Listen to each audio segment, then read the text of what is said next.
Right. Welcome, everybody. Welcome to Wake Up Happy Sis. I'm your host, self-care strategist, Leanne Dulce. I've got my wonderful guests here today, Shauna, Janine, and Adrian, and we're going to be talking about self-esteem and setting healthy boundaries. That is going to look, when I tell y'all I'm so ready for this topic, this is one of my favorite topics.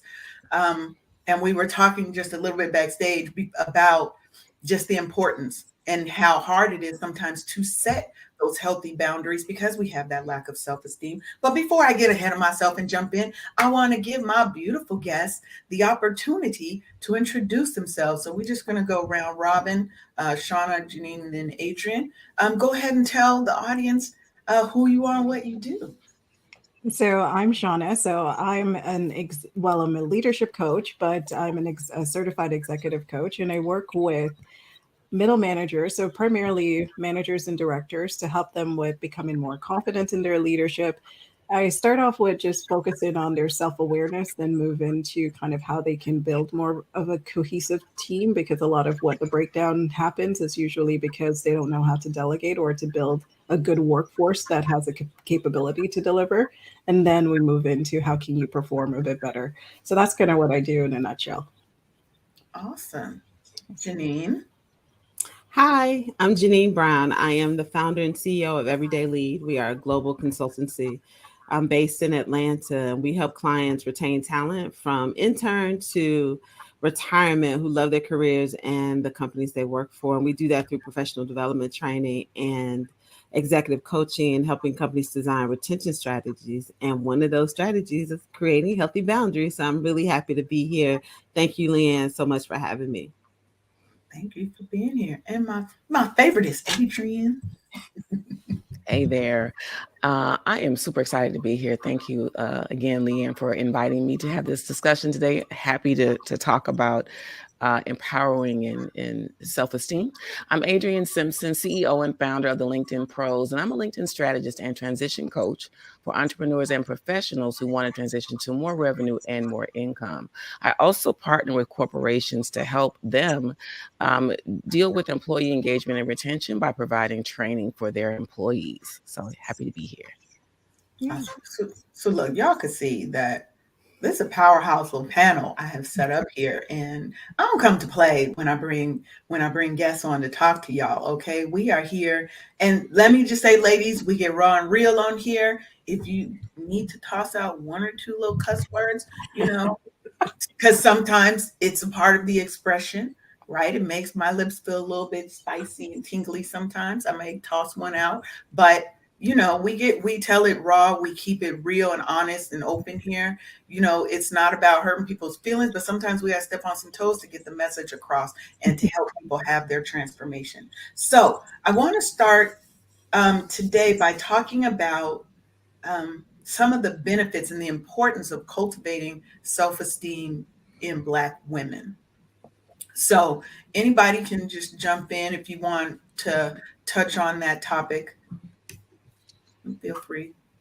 I'll start only because as you were talking, it's top of mind for me as I work with not only the Black women, right, the employees, as well as the companies that hire them, the leadership companies that look for this talent. And I've got a friend in my network who's an executive recruiter, and she said, Adrian, I look on LinkedIn for talent, but I don't post jobs, right? So she's searching and sourcing for people that fit a specific criteria. But what struck me is just insane. She said, once you get into the interview, like Black women don't negotiate. She said typically she finds that they're so happy just to have the interview, so happy to have the experience, the opportunity, that we don't negotiate. And that is a challenge. That's a sticking point because, sis, if you're there, you deserve everything that comes with it. You deserve to negotiate. You deserve to have the best parts of the entire experience. But that comes with a lack of self-esteem. Even if we're qualified to be in those spaces, we don't often negotiate for what's ours. Now, when I was still in corporate America, I will say I was definitely not one that knew that I could negotiate, right? And part of that was a confidence in myself, but part of that was just not knowing the ins and outs of owning and understanding your worth, right? And what you actually bring to that company. Most times when we're interviewing, all they're telling us is, make sure you have a couple of questions to ask the company because that seems like you're engaged, blah, blah, blah, right? So coming into the workforce, I didn't know that I should be paid or compensated at a certain level for my knowledge and my understanding. We do come in, and I totally feel that is we do come in and feel like, I'm just going to take whatever they offer me because it's better than the nothing that I have. Yeah. And then sometimes you might be making a huge leap in compensation. I know when I first moved to Atlanta from Alabama, so after graduation, I started my career in Alabama. And you would have thought I was making a lot of money because I was working for a state agency. And so I think the perception was that, oh, she's probably making a lot of money. She graduated top of her class. But when I ended up getting recruited to come to Atlanta, the pay increase between where I was and what I was getting was significant. It was almost like $45,000. Oh, But wow. after settling into that job and talking to other people who did that work, that were older than me but knew me from my days in Alabama, they were corporate tax directors, and that's the role that I was in. And I told them how much I was making. They was like, "Oh no, you better go in there." And I did negotiate my comp because I was like, "Oh, this is huge." And it was still good for the cost of living in Atlanta, but not for the brevity of work that I was the gravity, I'm sorry, of work that I was responsible for. So sometimes you don't know your own worth and your own value. So Yeah. I teach something called value-based interviewing to my clients, because not only do you have to know your value and worth, you should also know the value of the industry, of the job that you're applying to. You should do that research, right? The funniest and saddest story, my personal story, is when I really first started working in corporate America. I got a referral, had the interview, and did well on the interview. I had a great time. The vice president and I were just chopping it up, having a ball. And so we got to the point where he asked me what I wanted to make. I hadn't done any prior research. And so I really just threw out a number that I thought was okay. And I was like, what about, fill in the blank? And he said, why do you think you deserve to make that much? And I gave a list of bullet points. I'm this and I'm awesome and I could do this. Da, da, da, da. He said, okay, you're hired. I was so ecstatic. I was super, super happy. But I left there, started the job, enjoyed it.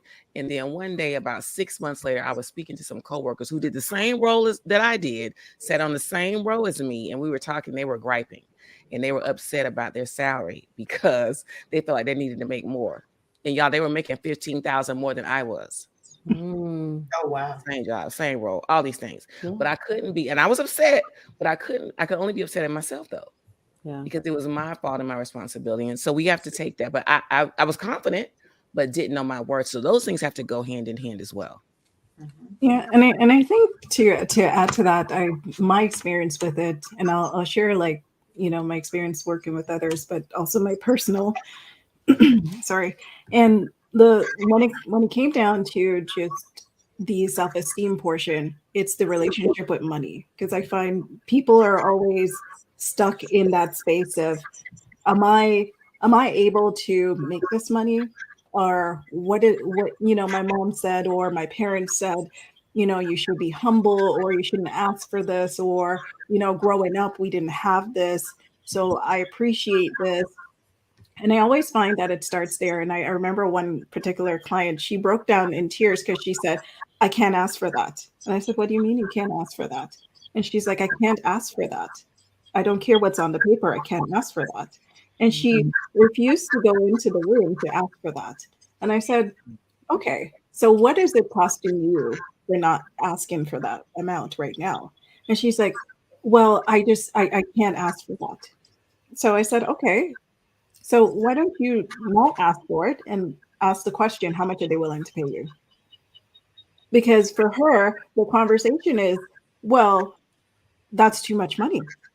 They're never going to pay me that kind of money. There's too much money. She broke down in tears, said she refused to ask for that because that's too much money. It turns out that was HR's budget.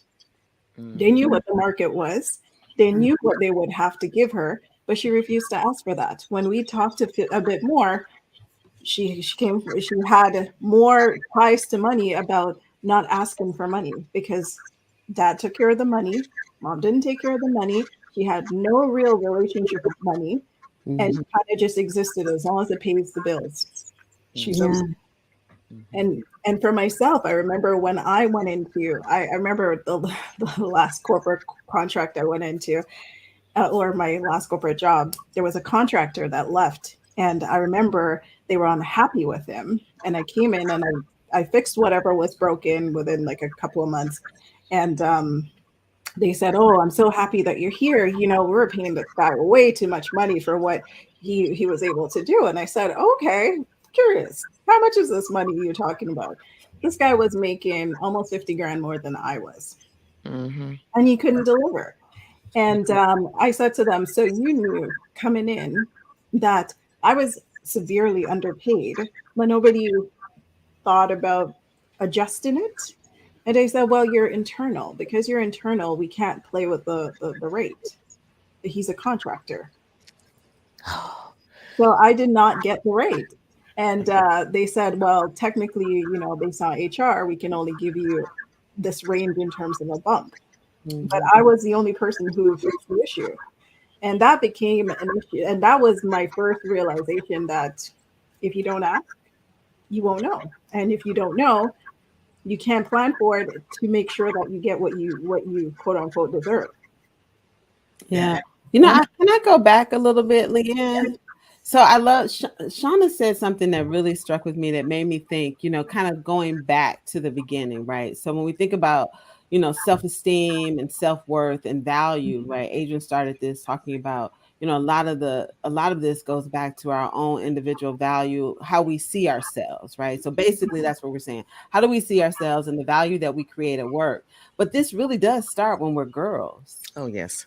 Right. Yeah. It starts when we're girls. And Shauna said, this woman didn't have a relationship with money because her father took care of it. And I think it's so interesting when I look at my smaller, younger nieces and nephews, and even myself. Like I remember going through these times from a girl to a teenager to a young adult, trying to really figure out who I was. Right. I could see myself as a granddaughter. I knew what I was as a sister. I knew who I was as a daughter, but those things were always related to my relationship with someone else, Mm. but never my relationship with myself. Wow. I never. It took me a long time to develop a relationship with Janine, and I think a lot of women are so accustomed to being in relationship with other people, and they see their value attached to that relationship. Right, while we spend so much time spiraling when a relationship ends, be it a romantic, intimate relationship or a relationship with one of our friends and our girlfriends, right? Or even a fallout with a family member. Like some guys can be like, well, that relationship's over, I'm out, right? With a friend. But we have a falling out with a friend and we have such a hard time getting back to ourselves and even reconciling in that relationship because our identity is tied to it. And mhm. so much of our value and our worth. Yes. I feel Now, like, let me jump in on that one because she brought back a lot of things when you're saying your worth and being tied to money and tied to service to other people. So Mhm. most times when people say, you know what, you want to be a better version of yourself, Mhm. so you can be a better mother, be a better wife, be a better boss, be a better employee. And all that does is keep telling us that our worth is tied to our service Yep. of mm, someone else, Girl. mm, right? mm, So my message is always, Yeah. you will always hear me say, you need to be a better version of you for you, For you. mm. for nobody else. And I love that part that you're saying about a relationship with yourself. By your 20s, most of us think we're supposed to have the world figured out. We're Where did supposed that to come know who from? we I didn't are. think that though, And I Leanne. don't know I because wasn't like I that in my do. you're 20s. supposed to try new things, figure out who you are, and establish that relationship with your authentic self. So you're not in your 40s trying to relive your 20s, Yeah. right? Well, Because you're just now learning who you are. Yeah. I just want to add though. So Janine just asked a really pertinent question though. She said, where did it come from? The idea, the comparative idea, right? That we have to achieve it all or figure it all out in our 20s. And out for myself, um, I was categorized or whatever you want to call it, as gifted, right? In the first grade. That's a heavy mantle to wear. But I didn't really understand. It didn't make sense to me. I didn't even understand what that was. But the label carried me all the way through high school. And so people, right, had different expectations of me based on what they knew about me or not. So did I have a high IQ? Yes. But my mom and my dad like didn't expose that to me. So I still don't know what it was to this day, but I was labeled as that. But because of that, I was given different privileges and opportunities, which then carried me to different spaces and rooms. But I was also the only Black person typically in those spaces and rooms. I mean, for like almost my entire, undergraduate, elementary, middle, and high school career, it was me. But of course, I didn't live like that. I lived in a very non-diverse neighborhood, right? Where you were one of many. And so, but my mom was an educator. She was very learned and all these things. My dad worked in construction. So I had a really good balance in the house. But I've always had a competitive edge. And as I got older, though, I, steered it away. So I would compare myself to my peers in terms of where I am now or how I'm trying to achieve. And then attending school at an HBCU, Florida A&M Rattlers, go ahead, go shout out Rattlers. I had a very competitive class. And so I'm in the business school, everybody's competing for this thing and a finite number of roles and jobs and internships. So it's fostered there, right? We're told to go to school, do well, get a good job, move forward, and compete against now other people. So we live in America, especially in a cycle of constant competition. And so if you're not moving forward and propelling yourself forward, then I felt you're falling behind. It was only until I started to carve out my own niche and determine what's going to make me happy, how I wanted to serve myself first. Shout out to Leanne, right? And then other people. Because I always feel like I'm a pretty damn good version of myself now. I can always be better. Absolutely not perfect. But I feel like I always do the best that I can in the space where I am. Now, let me ask you this, Adrian. Growing up and being labeled as gifted, having that pressure on you, what did that do for your self esteem? Because it can sometimes go either way. Either it's going to boost your self esteem, or you got so much pressure that you start second guessing and doubting and having self esteem issues. Baby, you know me. Listen, I've had this same self-esteem since I was 2, and I'm not kidding. I introduced myself and never had a problem with that. And it was fostered. I wasn't arrogant, or because black girls aren't allowed to be arrogant, right? They're not allowed to be forward. But I have been called in later years aggressive, pushy, sometimes a B word, right? And even in corporate spaces, that became a problem for a white woman that I worked for. She told me, she said, you can come across as the smartest person in the room. And I said, wow, that certainly isn't how I carry myself, because I'm a servant leader. I help to support and lift everyone. So the fact that she said that I knew was her challenge and not mine. So in answer to your question, it helped me to elevate my confidence level, but it was supported by my parents. It was supported by the environments that I was in. Like, I had a really healthy childhood. I was pushed and expected to do well, but I was also given those tools, right? So to me, it was a natural progression. It wasn't until I got older that people started to try to knock that down. Chip it away. Hmm. Now let's shift a little bit, because I want to definitely make sure that we're talking about boundaries, because that's my jam. That's where I really I really want and feel like a lot of us need a lot of work. But before that, let me do my station identification. You are listening to Wake Up Happy Sis on KCCR The Brownstone, where we are changing the narrative for Black and Brown people by telling our stories our way. So just had to get that in real quick. Love that. But that's so, as we're thinking about setting boundaries, right? Setting that your own sense of identity and purpose. What would you say, and we're going to start with you, Shauna, what would you say maybe was your kind of defining moment in recognizing who you are and getting that identity and being able to set healthy boundaries and stand in those boundaries.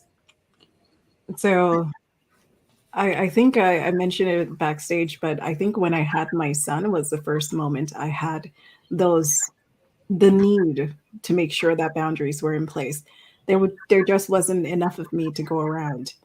And what I found from it, especially I had my son uh, around 19, so I was still trying to figure myself out.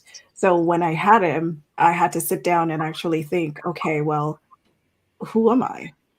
Because I didn't have enough time to really understand who I was. And it was 4 years into being a mom that I think I've existed so long, just doing all the things, the daycares, the drop-offs, the staying up, the changing everything. And at the same time, I was still trying to finish off school.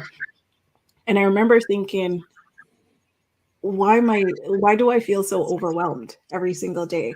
And I just couldn't feel like I was settled. And I'm a person who like to be grounded. I like to kind of keep things at a certain pace where I have a bit more control. I like to forward think, a couple of years, days, months out. And when I realized that I was doing all of that, but I wasn't able to do it in a way that had me in it. I had to, make sure he was in school, make sure this was going on, make sure I finished this, check in on the family. I had everybody else but me. So the moment I realized that that was happening a lot for me was he was around 4 or 5, and I remember sitting in the car and thinking, I can't do this. I can't go to work, come home. It felt like a cycle, and then I decided, you know what? Tomorrow I'm calling in sick, and I'm going to check myself into a hotel. And I did.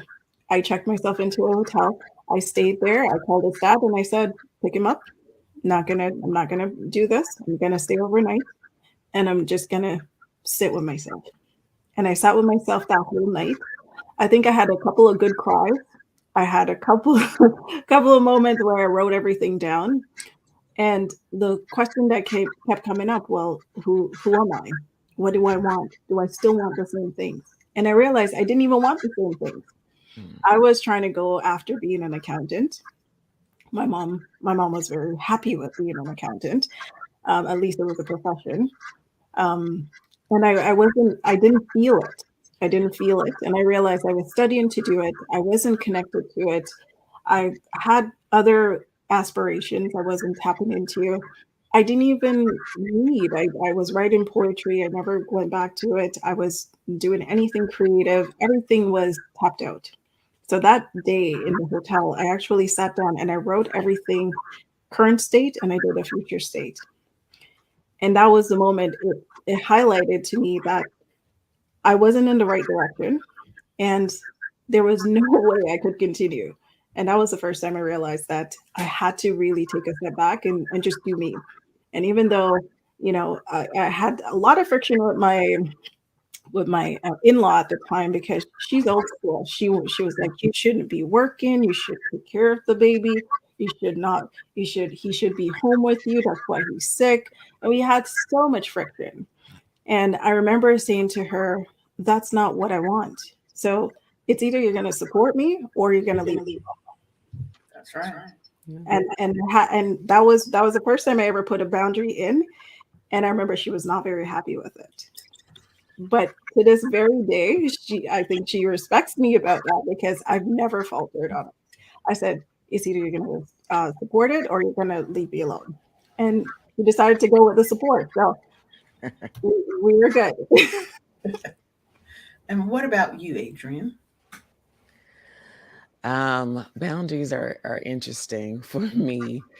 Uh, I don't typically have an issue with exerting or sharing, or even establishing them, right? I have a heavy timbre in my voice, a deeper timbre rather. So for some people, it's an intimidation factor. And I'm keenly aware that as a Black woman with a deep voice, in some spaces, this is boundary enough. And I have learned to throttle forward or ease back and smile and deliver in a different tone depending on the situation. But that's learned behavior for me because, again, being sort of raised in a spirit of service, feeling like you always have to be the cleanup person or to do the thing and then go in and do that, it was difficult. I say very quickly, I remember working at a company and wanting to do really well. Had gotten my job. I was making my money, not quite six figures, but I was so happy. I was single, had my little car, all those things. And I had just created this existence. And I was working, I would get to work about, 9 or so and work into the evening, 7, 8 o'clock at night, depending on what I was working on. So for me, that was, I was exerting and showing my value foolishly, right? We do that. But I was there, I would often be there by myself. And so much so that one of the gentlemen that worked, I was here in Georgia, but he worked in Canada. He said, well, we've got a question that's late. Who's going to be there? Oh, we know Adrian's going to be there. She's always there. Like that was a joke on the team because they knew they could always count on me. Right. And then I learned real quickly, like, this isn't serving me. And then I got laid off. Now, the two aren't comparable, right? It's economic downturn. It was in, manufacturing industry, but we have to exert boundaries because when things happen and we get laid off or something happens and you lose your job, then you have all of your self-esteem tied into this role in this job. When they aren't combined, they aren't conjoined. You're supposed to do good work because you want to. I needed to exert boundaries and I didn't. I've learned that though.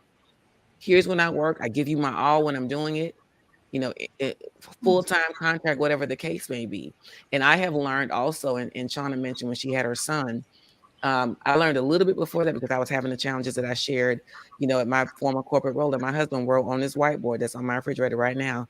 It's just a job. You can get another one. And so from that point on, I really started to plant my flag in the ground and continue to exert those boundaries for my peace of mind. Yeah.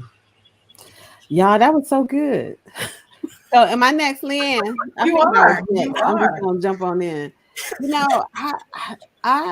What happened with me is I think I had to get in touch with like all the different personas that I was trying to operate in and other women operate in, right? So we have songs about us being a superwoman and an independent woman, and some of us are, perfectionists and all of these things. And what I recognized for me was I took on the persona of the savior.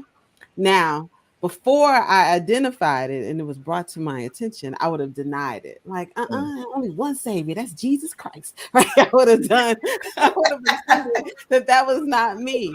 But oh yeah, I was a savior. I was the one motivating, picking people up, making decisions for others, and doing all the things. And when I think about setting healthy boundaries, the first boundary we have to set is around our own selves and our behaviors, right? We be again outward looking like they're not going to be using me, and we're trying to set boundaries around other people, but it's us. And so I had this savior persona, and the savior knows more. They know better. They know the right ways to do things. They know the best way to do decisions. They know all the stuff for everybody else's life. And so once I recognized that, and it was a man, I was taking this class, and we were moving my mom, and I was just so frustrated with her because I had ordered the truck.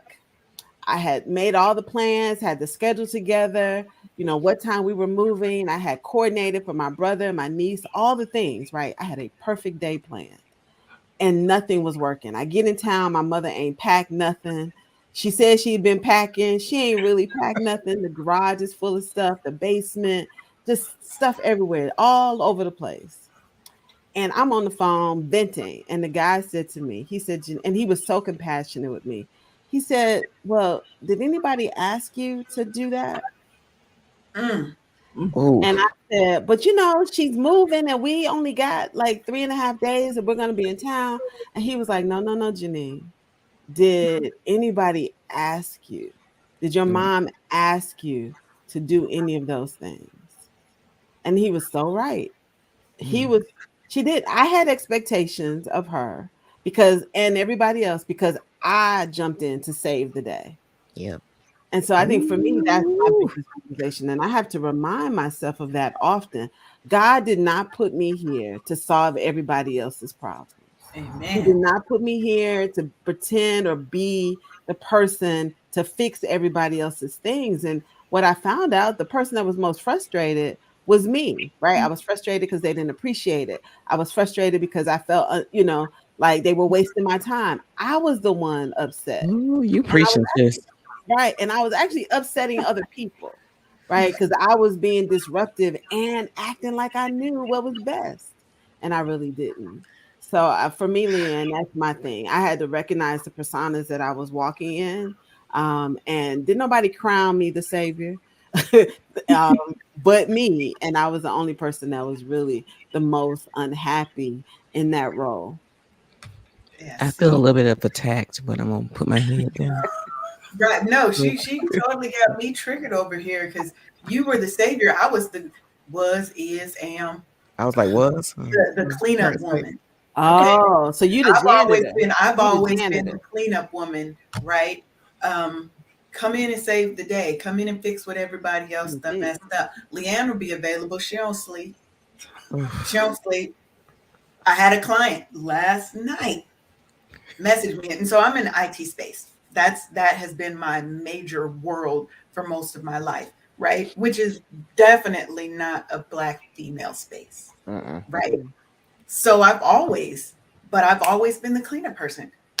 Client called me last night. I think my site's under attack. Fix it. It's 9:30 at Mhm. night. Are you on call? I it took me 20 minutes to message him back. But I messaged him back, it's 9:30, I'm in bed, and I will address it tomorrow. Mhm. Mm. But before I would have never done that, right? I would have been like, oh, let me get up, stop everything that I'm doing because I'm used to being the cleanup person, which goes Mhm. to my self esteem, which goes to my identity, which goes to my confidence, right? Because I've Mhm. always felt like I had to be better than anybody else in the room to Mm. prove Mhm. my worth.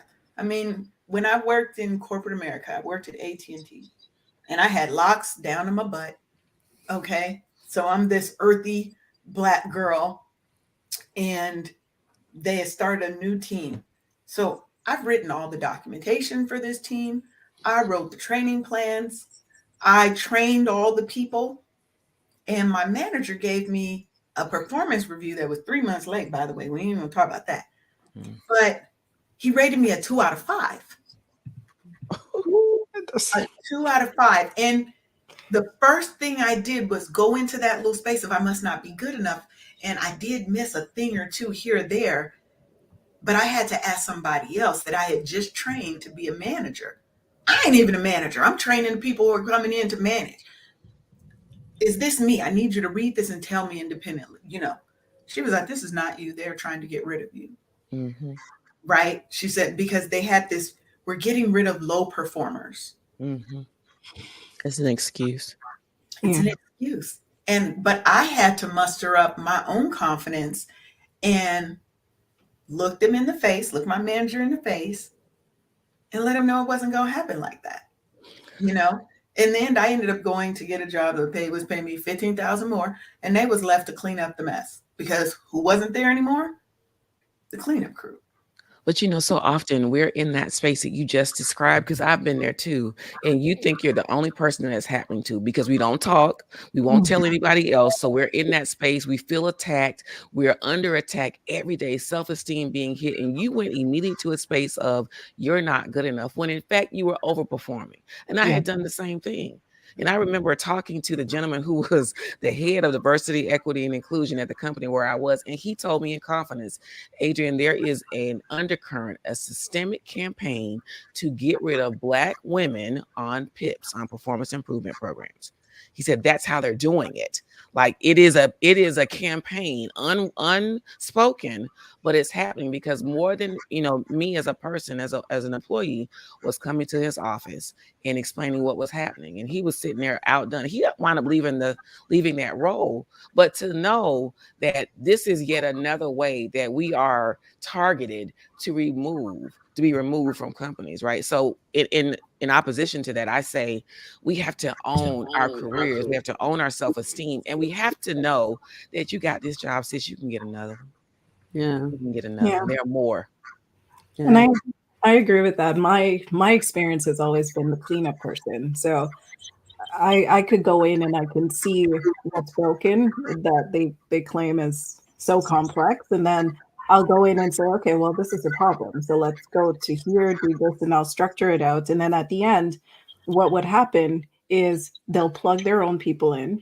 They'll kind of move me out and then say, okay, that's great. Now we got it working. Okay, let's move on. So Shauna, you go here. And then I move on to something else. So I would always get kind of shifted, and then next thing I know, the email comes out. We did a fantastic job. We were able to do X, Y, and Z, and no mention, Nowhere to be found. nowhere to be found. And then I'll move to something else, and then I'll get pigeonholed into specific areas. And I remember sitting back once, and I went into my director's office and I said, this is bullshit, right? And he's like, you're really good at what you do, but I really have a hard time with you, playing nice in the sand. I said, really? And he's like, yes, I really have a hard time with that. And I said, okay, what about that? And he's like, you're too honest. What? So I said, I'm not following. And he's like, you're too honest. You need to work on saying things without saying things. That's why you're really good at what you do, because you can figure out and then you can hold people accountable. And then, but after that, we need to take over. And I said, okay, so you're saying that there's a gap, but you're saying that there's still good performance, but there's still a gap. So help me understand, because help me make it make sense. So at the end, he ended up, it was because I refused to do some of the unethical things that he was willing to do. Some of my values did not align with them. So I refused to do some of the unethical things. So when it came to cleaning people up, I wasn't down for it. I'm able to do a workforce plan. I'm able to do all these things, put things in place, and identify kind of the heat maps of people who might need some retooling. But at the end of the day, I think you should do things ethically and make sure that you keep fairness at the front. For them, it's not always fair. So when you think about kind of the culture, I wasn't a good fit. But my values were tied to, or my identity was tied to, well, why can't I be part of the accolades of these things? I did the grunt work. They were stuck for how long, costing how much money, and I fixed it. And then you move me to the next problem, and then the next problem, and then the next problem. So I'm not like the underdog clearing up the gunk, and then everybody else rises to the top. So I don't understand. And then he said, well, you just need to clean up your communication. And I said, okay. So I said, okay, I'm going to enroll in communication courses. So I did. Then he couldn't respond. Then it was like, okay, we're just moving in a different direction. Yeah. Yeah, it's always something. Leanne, one of the things I find interesting about women and Black women and women of color in this conversation, simply because we're going back into the workplace. And I think Shauna, you and Adrian, and I know I've been in this situation, is so important, is that so many of us are the first and only in a lot of different ways, right? So you might be the first one in your family to go to college and get a corporate job and to move into a leadership role, or be the first one in your family to make six figures very young. Because I know I was the first, when I realized how much money my mother made compared to how much I was making at 27, I kept saying, how you raise us? How do we wear clothes every day? And eat, right? Because I'm over here struggling to pay for my bills for just myself. And I think the pressure of this first and only ties back into this, how it chips away sometimes at your self-esteem, because you're often in spaces and places where you're undergoing some microaggressions, or you don't necessarily know how to navigate it, and you don't have the necessary support system to be as successful as you imagine yourself to be, or because you're first and only, you also feel like I have to do more. You overcompensate for that. You're either giving more to other people financially, or you're exerting more energy and time helping people solve their problems, or, so there's all of this that goes along. I think with that, for women that we're carrying, like it looks great to be the first Black woman the first woman who's done these things. But the pressure of all of that, right? Because a lot of times we're in these roles and we be like still trying to figure it out. Right? We're still trying to learn it, figure out who the players are, identify who we want to be in those roles, how we want to show up, how we want to communicate, how we want to lead, how we want to give feedback. All the list goes on and on. And then we don't always have safe spaces to go back to talk, right? So this is why I think all of us will say why coaching and therapy is such a huge component of growth and development, because sometimes you don't even, like, for me, I had a season where I had a significant amount of family loss, right? My grandmother, my mom passed it shortly after her, completely unexpected. I thought I would have my mother for another 20, 25 years. And then, work. And I didn't want to spend my time with my friends talking about my problems, talking about my grief and the sadness. I wanted to be able to be happy with them and laugh with them, but also tell them what I needed from them for support. But oftentimes the weight of all of that, right? And I have a lot of girlfriends who've been the first one to be a partner, a lot of these things.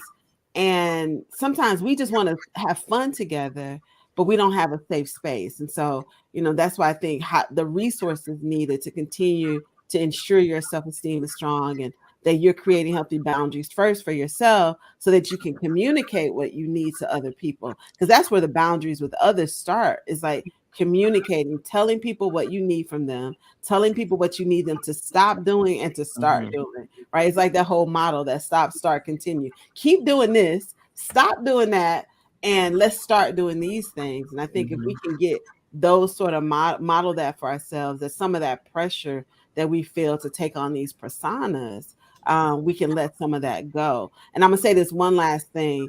I'm glad I grew up and became of age in the 20th century and not the 21st century, because I see with the young women in my life, the 20-some-year-olds, early 30s, that they have all this comparison, because they're not just comparing themselves to the people they went to college with and their friends and what that path was. Like I said, when Adrian was talking, like, I didn't feel this pressure to be all of these things in my 20s. I was very clear that I was still learning. My family was supportive around that. Like, go out there, explore the world, right? You can do this differently. Now they got this thing right here telling them that they should own a home. They should have a by Tesla. 15. Yeah, they should be investing in property. I had one young lady, she had just started a new job, and she was texting me like, Auntie Janine, I got to figure out my multiple streams of income. I said, girl, you need to learn the job you in. Right. You learn this job. Master a few things on this job. Get your promotion, get your bonuses, and then let's talk about it. I said, get some passive income. Start investing in the stock market. Get you a wealth manager or something. I said, but you don't need to be selling, making, baking, nothing while you're learning this thing. And so I think we have too much pressure on, and then it's the people who are giving us the pressure ain't even doing all the things. No, they're not doing it. No, let me address that real quick. I just want to say one thing, because I knew you've been itching to get in, Adrian. I saw you over there. But I think especially now for young women, when you look at, we've got the Instagram influencers, all these 18, 19-year-old millionaires, okay, right? It puts so much pressure on them to be everything at such an early age. And you haven't even figured out who you are yet, right? They don't even have the luxury of making a mistake, because now all your mistakes are on the internet, right? So I agree with you, Janine. I'm so happy that I grew up, when I grew up, before we had all of our business on the internet every day, all day on Front Street. And we now have to not just compare ourselves to our friends, but to all the other people who are seemingly doing way better than us at this time in our life. So go ahead. Oh my gosh. Can I just say one thing? You talk about just social media, which is insane and just hyper we're hyper aware of everything and everybody from here to the Ukraine to Indonesia to all over the world. So not only are you comparing yourself to your friends, to everybody in your, phone, Instagram, influencers, and somebody in a hut in Kazakhstan. I mean, it's ridiculous. And so we have all of these influences, but I'm just gonna say this without dating myself. Friend, I came to Atlanta for Freaknik. That's all I'm gonna say. And some of the judges and politicians, and I'm being very literal, attorneys, very well respected attorneys that I know would not have these roles if social media were around back in the day. That's all I'm Right. gonna say. You better tell it. Sitting, and I'll just tell them, me either. Companies will not be trusting me if they saw me sitting on top of that car. Listen, and I went to school in Florida, so not only was there Freaknik, there was Daytona Black Beach Weekend, all the things. I All was a the good girl. things, right? I was a So good I girl. love the I'm just fact that saying. we were free to be youthful, but you're right. I see all these things now, but I also at the same time, I'll tell you this. I do, and Shauna, you might see this with the work that you do with your corporate clients and your clients. I do appreciate young people for being aware that their mental health is important, right? Yeah. So if we think about setting healthy boundaries and self-esteem, and not to derail this conversation, but I see them setting a lot more boundaries, right? Some of them I think are ridiculous, like don't call me without texting me, but that's your work phone. So, but anyway, I digress. But I do like that, right? I do like the fact that some of them will say, you know what, I'm going to communicate to my leaders that I'm done on Friday at 5 o'clock and I'll see you on Monday. That's right. That, It's I in there. do. I appreciate that quite a bit. That they're willing to say, I come first, to the point of like, I love my job, I like what I'm doing, but I'm not living to work. I'm working to live. And I think that is a huge shift in the culture that I applaud every day. Well, they're Yeah. not afraid. They're not afraid to move forward. I just want to add one thing, and then I'll stop talking. But Janine mentioned therapy and coaching, right? And so we all on this call are coaches in some way, in some right, with our audiences, with people that we interact with. But I would just like to add, for those folks who are either challenged with establishing boundaries, period, let alone healthy or not. But if you're challenged with establishing boundaries, then it is absolutely okay to enlist the support and help of a therapist, right? And with a coach, an executive coach or leadership coach, like part of the role is to help you to craft and create what those boundaries should be, and then train you how to walk into that. Right. So for my clients, we talk about the challenges that they've had prior and where they want to go. So there's a gap there, right? There's a gap where they currently are typically and where they'd like to go. And typically that's around some work that we have to do or some steps or some training that we have to employ. But it is absolutely okay and great to establish boundaries with the help of a therapist and or an executive leadership performance coach, fill in the blank coach. That's a great segue. So get out of my head, because that's where we were going next. Is I really want to give people some tips and strategies that they can incorporate into their life, and understanding that change is not a today, tomorrow thing, right? Change takes time. Growth is sometimes painful, it's sometimes ugly, but it's necessary if you want to transform your life from where you are to where you know you can be. So, if you have one or two little tips or strategies that you would leave with your younger self, right, around confidence, identity, setting boundaries, what would that be? So, Can I Shauna. go first? Oh, yeah. Oh, Shauna, go ahead, No, Shauna. no, Go go ahead, ahead. Shauna. No, Shauna no, had to talk oh, with. Go ahead, no. Shauna. No, so I'll answer that question, but I wanted to share because I think Janine, you had brought up like just kind of the boundary set in the workplace. What I've noticed is the DEI piece where there's now that injection of DEI promotion, and then because of that, I get a lot of people who feel lost in the role because they don't have those supports. And because of that, they're set up for success, because the measure of success is not attainable because they don't have the supports. So that was the piece that I wanted to share. And in terms of the boundaries around that, so one of the challenges that I see when I'm working with a lot of people is the the fear that comes up with setting boundaries. A lot of that is centered around the fear of losing relationships, or Mhm. the fear of guilt around making the wrong decisions, or the identity piece. Am I going to lose everything as a result of this decision? And one of the things that I always go back and center around is the boundary is never about the other person. It's Yeah. always it's always about you.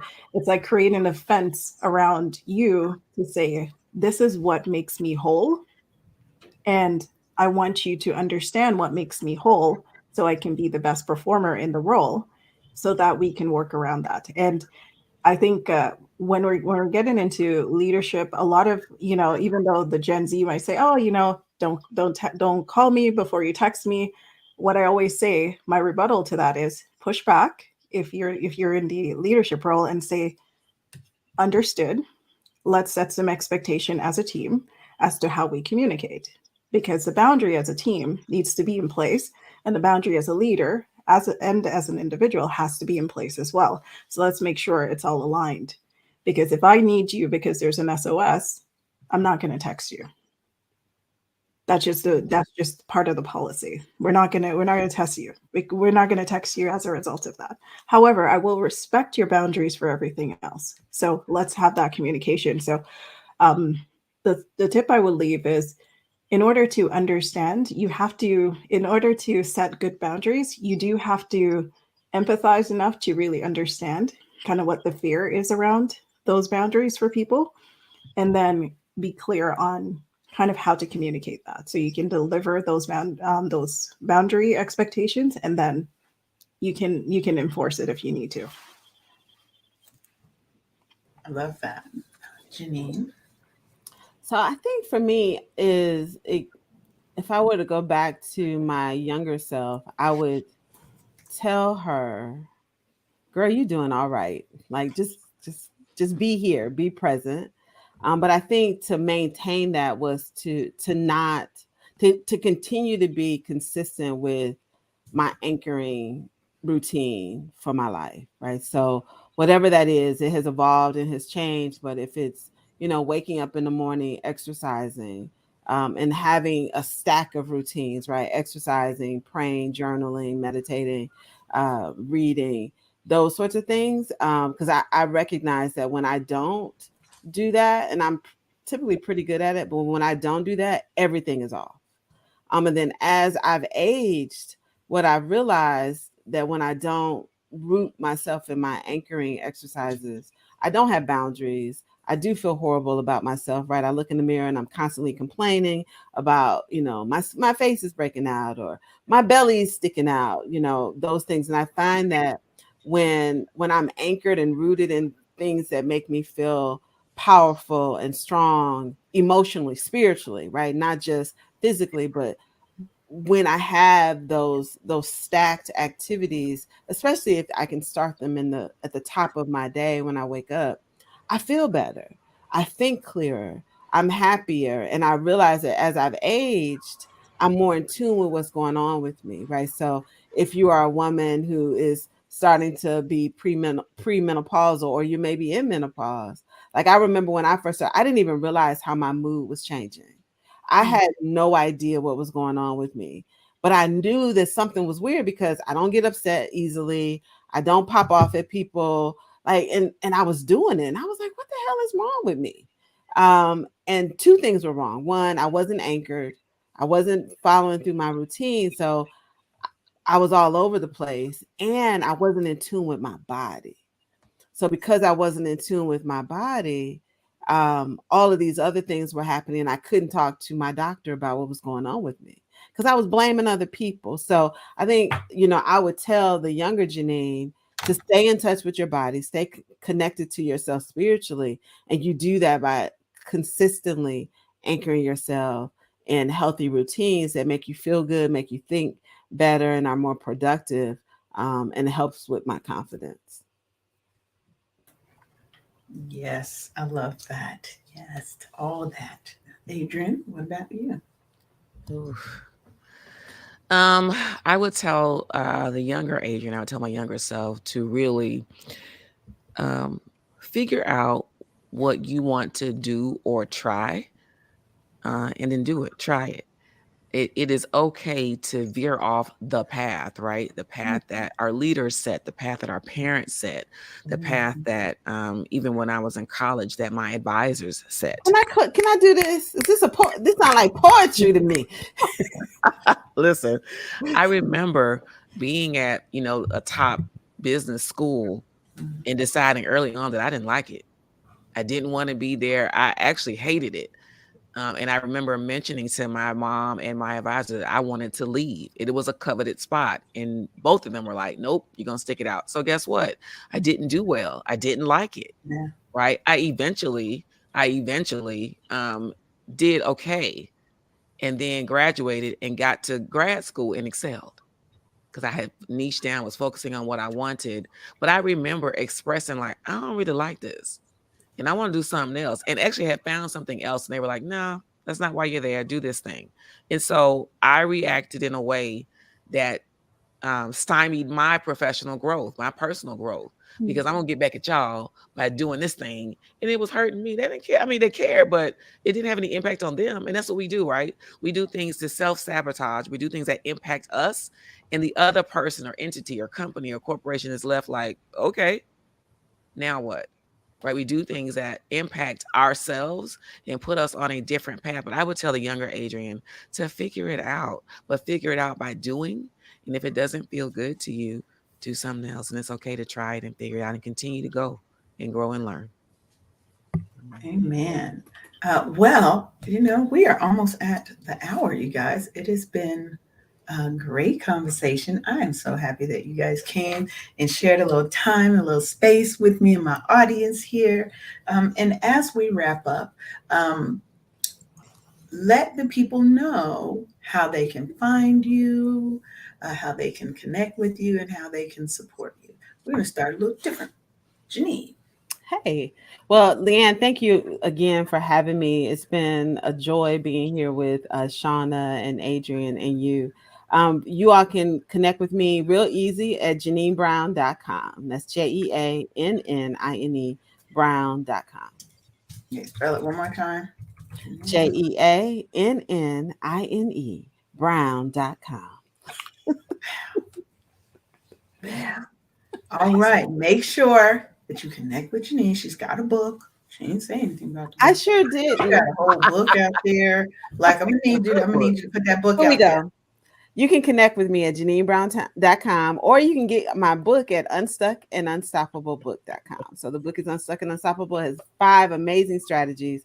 No matter if you're a business owner or a career professional, this book is for you. All right. Adrian.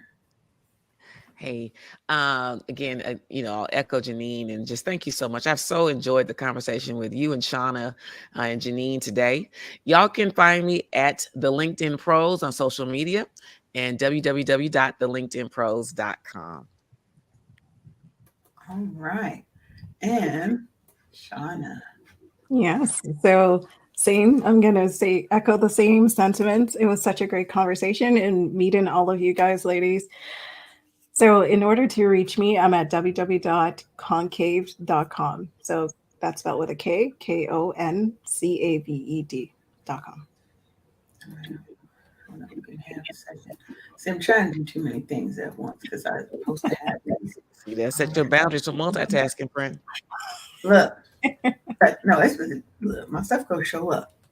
If you want to reach Love it. Shauna, head on over. Make sure that you guys connect with these awesome and powerful Black women who are going to help you level up in your career, in your business. They're going to help you go to that next level. And part of that is understanding your worth, standing in that and being your true, authentic self, and setting those boundaries first with yourself and then with everybody else. So I want to thank y'all for coming.